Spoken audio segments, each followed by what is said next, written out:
The 2026 Texas Senate race is heating up, and we now have our first Democrat to jump in the race. Former Democratic Congressman Collin Allred has officially launched his second bid for the U.S. Senate. He announced today, July 1st, 2025, that he will run to be the Democrat nominee in 2026. Now, after losing to Senator Ted Cruz in 2024, Allred is now targeting the seat that's held by Republican John Cornyn, who is a fixture in Texas politics. He's been in politics for almost 3 decades at this point. And the 2026 Texas Senate race promises to be a high-stake battle, with Collin Allred banking on a shift in political climate to challenge the GOP's grip on the state. Now, Allred's second bid raises a lot of questions about whether Texas voters will embrace his platform or stick with a proven conservative, which I guess at this point we really don't know, because that's the next big thing. We don't know, is it going to be John Cornyn? Is it going to be Ken Paxton in 2026? But either way, we are going to be breaking down Collin Allred's campaign launch today and the dynamics of the 2026 Senate election. Now, Collin Allred is a former NFL linebacker. He played for the Tennessee Titans for, I believe, 4 or 5 years. He's an attorney. He served in the U.S. House of Representatives, representing Texas's 32nd congressional district from 2019 to 2025. And in 2024, he ran an extremely high-profile election against incumbent Senator Ted Cruz in Texas. Now, although he was unsuccessful against Ted Cruz, he only lost by about 8.5 percentage points, roughly about 1 million votes, despite outraising Ted Cruz in this election. Now, Allred's campaign leaned heavily on criticizing Cruz and appealing to moderates, or what he believed was appealing to moderates. But Texas Republican stronghold proved way too strong for any Democrat to come in and try and knock him off.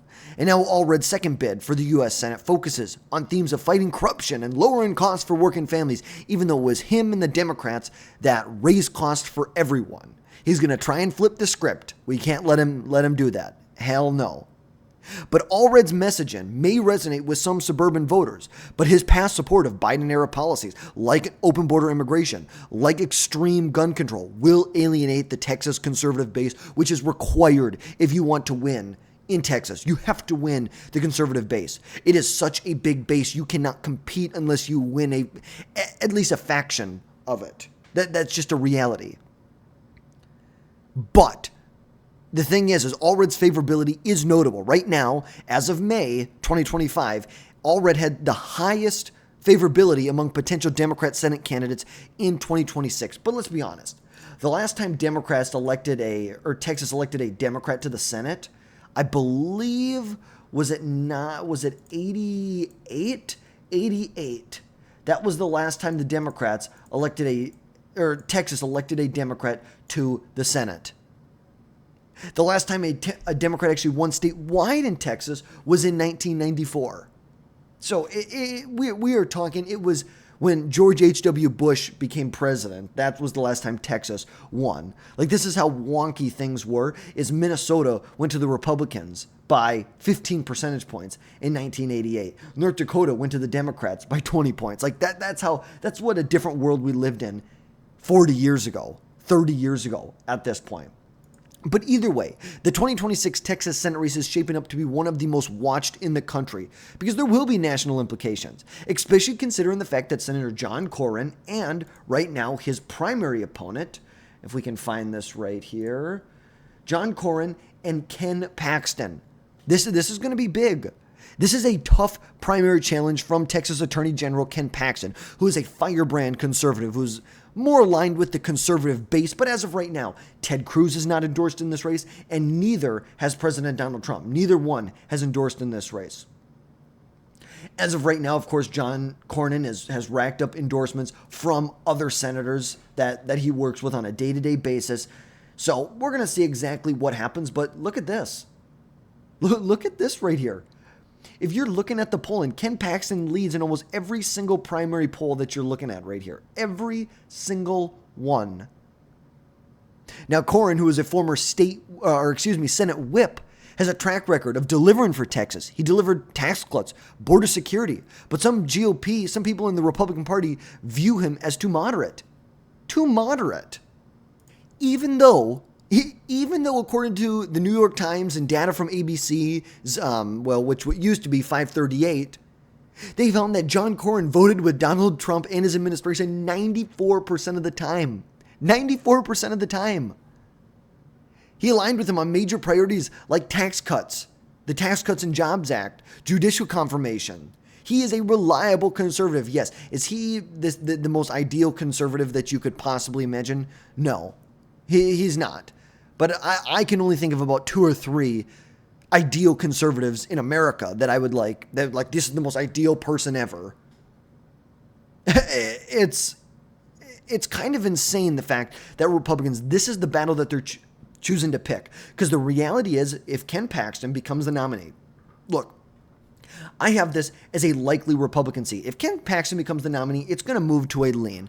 I still believe Republicans, whether it's Ken Paxton or John Cornyn, will win this election. John Cornyn just has much more appeal to moderates and independents and Democrats. It's as simple as that. He will win by a bigger margin. That is just a reality that you have to look at here. Go back. John Cornyn wins the state of Texas by 9.6 percentage points in 2020. At the same time, when Trump wins it by 5.6, he outruns Donald Trump in an election with Donald Trump on the ballot by 5 points. Like, come on. Give me a freaking break. Like, yes, is Ken Paxton very well liked? He's a very well liked attorney general in the state. But Cornyn has appeal on a national level like this. It is not worth risking this. Plus, then if Ken Paxton becomes the nominee, the Republicans, the National Senatorial Republican Committee, is going to have to spend way more money in the state of Texas when they should be focusing most of their efforts on places like Georgia, North Carolina, Michigan, New Hampshire, Maine, Minnesota. Like, that's where Republicans should be focusing their money at the national level. We shouldn't be distracted in focusing on Texas. We just shouldn't. But despite all of that, Paxton is leading in early primary polls. He is. Even though he carries a lot of baggage from his 2023 impeachment trial, ongoing legal issues, which could weaken his general election chances. And for Allred, the GOP primary fight opens a door for him. Democrats hope that Paxton's nomination would make the seat a more winnable seat, given him a polarizing, or I should say, given his polarizing reputation in the state. However, Texas's deep red lean, a state, remember, Donald Trump, even though he only won it by 5 points in 2020, look, he wins it by 13.7 percentage points in 2024. This is a big victory. And it makes any Democrat victory an uphill battle. And Cornyn's experience and his reliability outweighs Paxton's populist appeal. But Allred's second bid could exploit GOP divisions if Paxton prevails. If either one prevails, I believe they're going to be hurt badly. But I think Paxton will be hurt a lot worse than Cornyn would be. Now, Collin Allred's 2026 campaign kicked off with a video blasting, quote, corrupt politicians like Cornyn and Paxton, accusing them of rigging the system against working Texans. He's trying to paint himself as a fighter for families, promising to tackle rising costs and political corruption with an anti-corruption plan to be detailed soon. It's like, give me a break. Dude, it was your party that allowed inflation, that cumulative inflation, to go up 30, 40, 50%. Political, give me a break. Give me an effing break. You're a fighter for working class families? Yeah, where were you when you allowed, during the Biden administration, unchecked, Biden to allow 10 to 20 million undocumented immigrants to flow in through our southern border? Where were you then? Where were you? But Allred is not guaranteed to get the nomination at this point. He still has to go through a Democrat primary where there is many other people who are going to run. There's a NASA astronaut, I believe his name is Terry Virts, I believe is his name. I don't have it in front of me right now. Yes, he was a retired astronaut who has criticized Allred a lot, especially when it comes to his very liberal positions on the border and gun rights. And voters see Allred's rhetoric as a populist pandering, given his House voting record, which aligns with progressive priorities like the Inflation Reduction Act. Democrats are banking on backlash to the Trump administration in the 2026 midterms, and historically, it will be tough for the party in power, and this will boost Allred's chances. Because remember, go back to 2018. Donald Trump, let's look at 2016 first. Donald Trump wins Texas by 9 points in 2016. You turn around in the Senate in 2016 or in 2018, Ted Cruz narrowly squeaks by about 2.5 percentage points against Beto O'Rourke. Now, a couple things to remember here. Ted Cruz got $0 from Mitch McConnell in the National Republican Senatorial Committee. Not a dime. He didn't get any money from him. So remember, Ted Cruz did this all himself, and he still beat Beto O'Rourke in a tough year. Like, this was a tough election for Republicans. Even though they flipped Senate seats in Indiana, Missouri, North Dakota, Democrats flipped places like Nevada, like Arizona. We flipped it in Florida with Rick Scott beating out longtime Senator Bill Nelson. But you look on the House side in 2018, it was a bloodbath. Honestly, look at this. Republicans start with 241 seats. They finish with 200 seats in the House of Representatives. Democrats pick up all over the country. They pick up in Maine's 2nd Congressional District, all over New York, the 22nd Congressional District, the 19th Congressional District. They win in New York's 11th Congressional District. You go up to California. They win in places like California 10, California 21, 25. You go down here, 39, 45, 49, and 48. These were all flips for Democrats. Even in Oklahoma, you had a Democrat beat out the incumbent Steve Russell in Oklahoma. That's how bad things were in 2018. That's how bad it was. But ultimately, this is still a very much a winnable election for Republicans in the Senate in 2026. No doubt about it. This is still a very winnable race. And the 2026 Texas Senate race could reshape the U.S. Senate if Democrats could win, where Democrats face a tough map, defending seats in swing states like Michigan, like Georgia, like New Hampshire, like Minnesota. And a Democratic pickup in Texas would be a seismic shift. But ultimately, we know that North Carolina and Maine are much more realistic options for the Democrats to spend their money. They're much more realistic targets for flipping. Now, for Republicans, a Paxton primary win would force the party to divert resources to defend a traditionally safe seat, weakening efforts in other battleground states like Georgia, like Michigan, like New Hampshire, like Minnesota. That is the reality. Remember, resources are not infinite. We have finite resources. And I believe the best thing to do in this spot is to nominate Collin. He has steady leadership, steady legislative wins. Look at the 2017 Tax Cuts and Jobs Act. He's going to help pass the One Big Beautiful Bill here soon.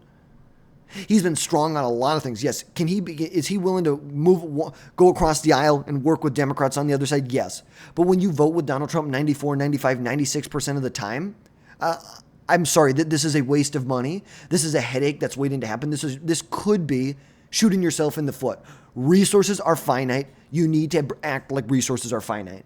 There's a reason that there shouldn't be a strong challenge. You talk with Charlie Kirk. He talks about they wanted to go after certain incumbent Republicans, but there were certain people they were not going to go after. They weren't going to go after Joni Ernst in Iowa because they believe any other Republican would be weaker than her. They didn't want to go after Collin in Texas. They wanted to go after someone like Bill Cassidy in Louisiana. They wanted to go after Mitch McConnell in Kentucky. That's where they wanted to go after. They didn't want to go after seats that could be vulnerable with a different Republican there. But all in all, to know how this is going to turn out, the GOP primary outcome will be critical here. And a Paxton victory will give Allred an opening. But I don't believe that this is all of a sudden like a Democrat, like a toss-up or anything like that. It gets a little closer. It does. But Republicans should still win handedly in this race regardless. But Collin Allred's launch of his second bid for the U.S. Senate in Texas is setting the stage for a blockbuster 2026 Senate race, with Collin facing a fierce primary from Ken Paxton and Democrats sensing an opportunity. The battle for the U.S. Senate seat will draw national attention here, and Texas conservative roots and Collin's proven record make Allred's victory very unlikely. But the GOP must stay united and avoid costly missteps going into 2026. But let me know, what do you think? Do you think Allred has any chance of winning in 2026? Drop your thoughts down below in the comments, and don't forget, smash that like button, hit that subscribe button so you never miss another video from us again in the future. And folks, we will catch you next time.